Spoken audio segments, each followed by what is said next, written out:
Guys, तो आज मैं आया हूँ लंदन के पास एक बहुत ही खूबसूरत टाउन में जिसका नाम है विंडसर। सजेस्ट करूँगा कि जो भी कोई आता है यहाँ पर लंदन में तो वो एक दिन स्पेयर करे इस टाउन के लिए, क्योंकि ज़्यादा दूर भी नहीं है, साथ इसकी हिस्टोरिकली बहुत ज़्यादा इंपॉर्टेंस है। मेरे अगर पीछे देखें तो मेरे पीछे ये है विंडसर कैसल, तो ये है यहाँ की एक मेन अट्रैक्शन। इसके अलावा भी बहुत कुछ है करने के लिए, यहाँ पर आप पूरा एक दिन स्पेंड कर सकते हैं।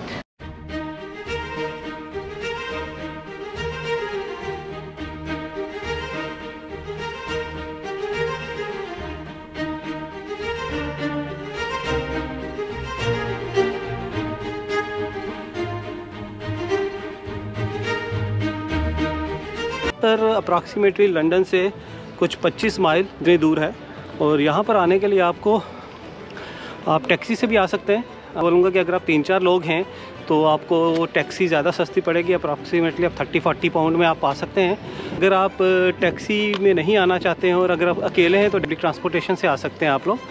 तो पब्लिक ट्रांसपोर्टेशन से लंदन से कोई भी डायरेक्ट ट्रेन नहीं है यहाँ के लिए, तो आपको पहले या तो रेडिंग या फिर स्लाओ आना पड़ेगा और वहाँ से आपको ट्रेन चेंज करके विंडसर आना पड़ेगा। इंग्लैंड की रॉयल फैमिलीज़ के बारे में तो आपने सभी ने जाना होगा, और सब लोगों को शायद मुझे लगता है कि इंडिया में लगता है कि रॉयल फैमिली का जो रेजिडेंस है वो बकिंगम पैलेस है। तो वो मेन रेजिडेंस है जहाँ पर वो लोग रहते हैं, स्पेशली अपना वीकेंड स्पेंड करते हैं, वो है विंडसर कैसल। अप्रॉक्सीमेटली मैं टिकट आपको बता दूँ कि जैसे कि सारे की सारे वेस्टर्न कंट्रीज़ में कोई भी अट्रैक्शन देखने जाओ तो टिकट महंगी होती है, तो यहाँ की भी महंगी है। अब 23-50 पाउंड की है। एक ट्रिक है साथ में कि आप टिकट को कन्वर्ट कर सकते हैं 1 ईयर पास में, तो मतलब कि आप 2400 में 1 साल में कभी भी विंडसर कैसल को बार बार विज़िट कर सकते हैं।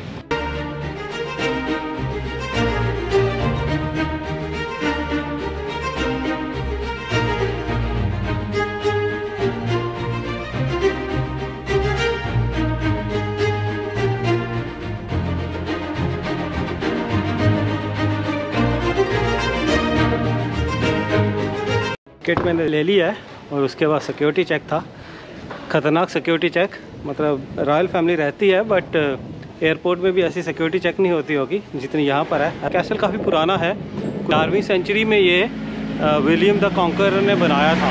फर्स्ट विज़िट है और पूरा एक दिन प्लान करके आ सकते हैं, क्योंकि यहाँ पर कैसल को छोड़ के और भी बहुत कुछ है जो आप कर सकते हैं।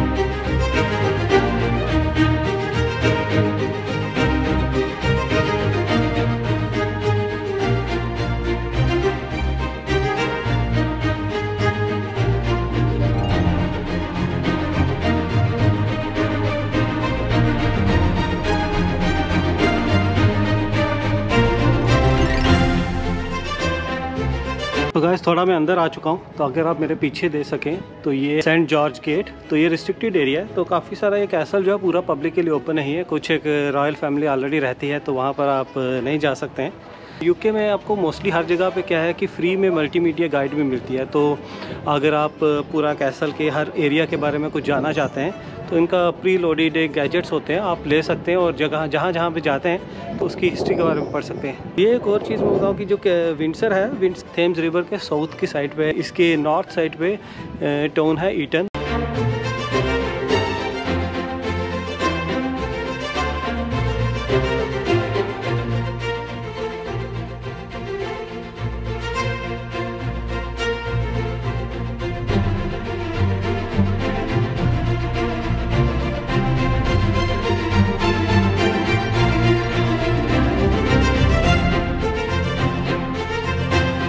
आपने पीछे देखा होगा बोर्ड, तो विंडसर कैसल जब आते हैं तो 2 एरियाज़ होते हैं, तो एक है जो नॉर्थ टेरेस की तरफ जाता है और एक जाता है चर्च की तरफ।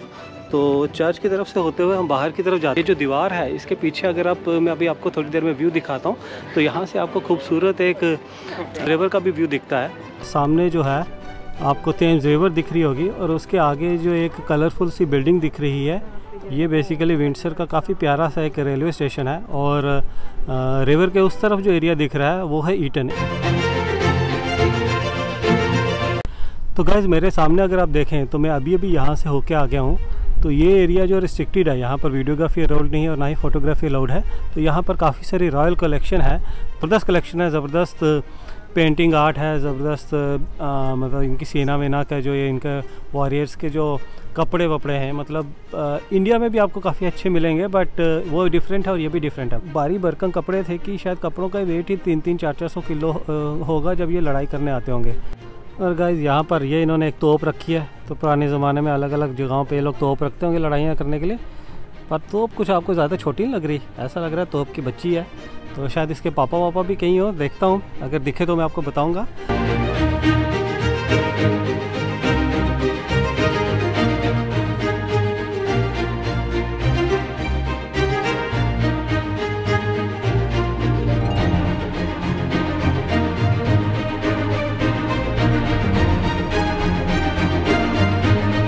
पीछे देख सकते हो वो एक चर्च है, सेंट जॉर्ज चैपल। तो वो भी एक रिस्ट्रिक्टेड एरिया है, तो मैं अंदर होके आ गया हूँ।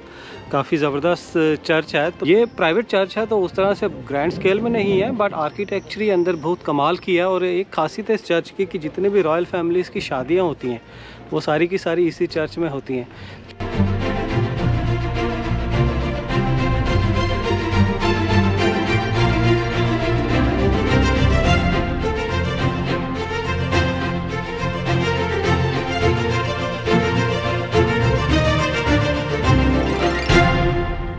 अपना स्टॉप है भाई साहब, हम लोग चल रहे हैं विंडसर के हाई स्ट्रीट में। हाँ, मैं तो आपको कॉवेंट गार्डन या ऑक्सफोर्ड स्ट्रीट या बॉन्ड मार्केट ये सब तो सुना ही होगा। और वहाँ पर मार्केट आपको दुनिया भर के हर महंगे से महंगे ब्रांड मिल जाते हैं और शॉपिंग कर सकते हैं। शॉपिंग का अड्डा है वो, और आप में से काफ़ी लोगों ने वहाँ पर शॉपिंग की भी होगी। बट जिन्होंने की होगी तो उनको शायद पता होगा कि वहाँ पर शॉपिंग करना मतलब अपनी टांगे वांगे तोड़ना होता है। तो अगर आपको किसी को आराम से शॉपिंग करनी है तो विंडसर भी एक ऐसी जगह है जहाँ पर आप आ सकते हैं, शॉपिंग कर सकते हैं। हालांकि आपको सारे ब्रांड नहीं मिलेंगे, बट मुझे लगता है कि मेजॉरिटी ब्रांड आपको मिल जाएंगे। जैसे M&S हो गया, ज़ारा हो गया, H&M हो गया, कीको मिलानो हो गया, बहुत सारे departmental stores, pubs, top class restaurant, बहुत सारे ब्रांड्स आपको मिल जाएंगे।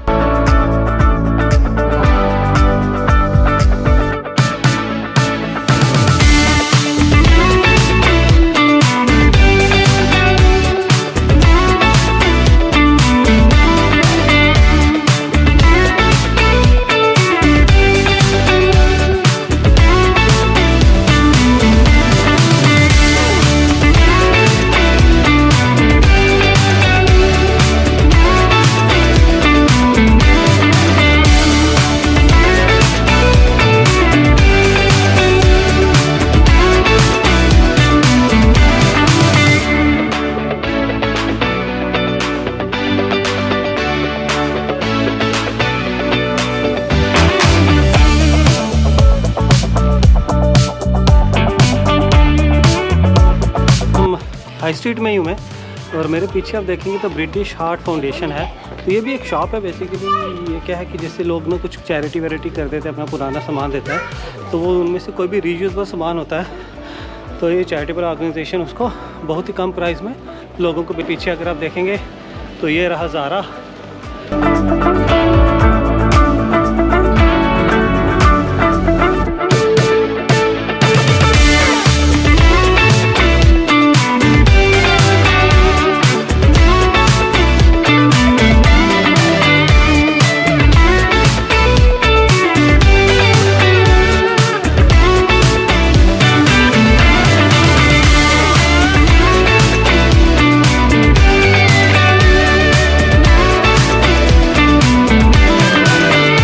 मेरे सामने अगर आप देखेंगे तो वो हैं hop on off buses, main tourist section घुमाती है। तो अगर आप विंडसर में जाएँ तो आए हैं, और अगर आपको विंडसर एक्सप्लोर करना है, चलना नहीं और बैठ के एक्सप्लोर करना है, तो एक अच्छा वे है, आप एक्सप्लोर कर सकते हैं उसके थ्रू। तो इसकी टिकट अप्रॉक्सीमेटली 16 पाउंड है।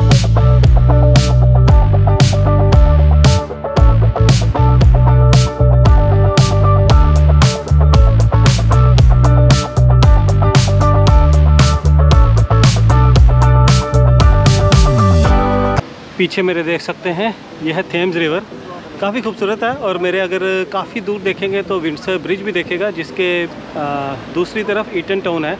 आपने कभी मूवीज़ में ध्यान दिया हो तो काफ़ी सारी हिंदी मूवीज़ की शूटिंग जो कि लंदन में होती हैं, उनकी काफ़ी सारी शूटिंग जो है विंडसर में भी की जाती है।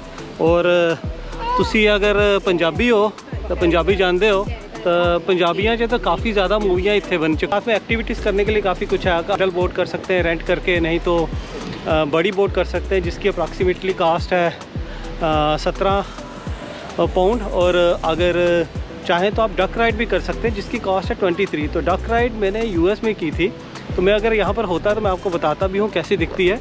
तो डक राइड क्या होती है कि जैसे डक जो होता है वो पानी और ज़मीन दोनों में चलता है, तो वैसे ही डक राइड जो होती है वो पानी और ज़मीन दोनों को कवर करती है।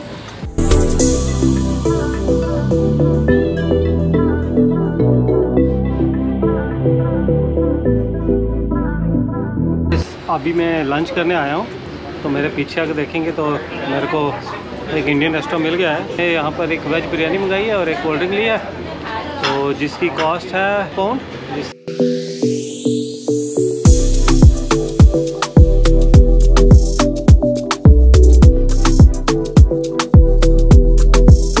पहुँच चुका हूँ भाई साहब विंडसर ब्रिज पे। ये भाई साहब ब्रिज है जो विंडसर और ईटन टाउन को कनेक्ट करता है। तो विंडसर तो इसके साउथ में आ जाता है और ईटन इसके नॉर्थ में आ जाता है। मेरे अगर आप पीछे देखेंगे तो यहाँ पर ये अपार्टमेंट्स हैं कुछ रिवर साइड के, तो काफ़ी एक्सपेंसिव अपार्टमेंट हैं।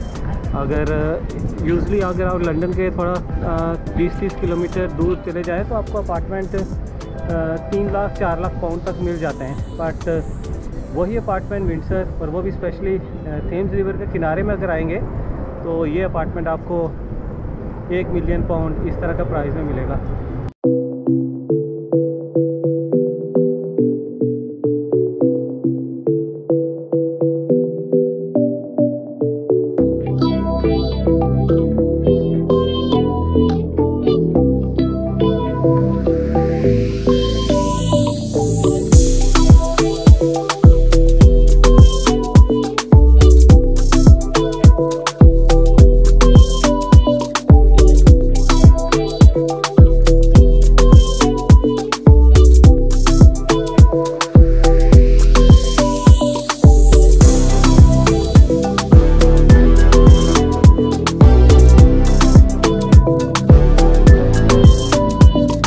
गाइस, तो अभी मैं आ चुका हूँ ईटन टाउन।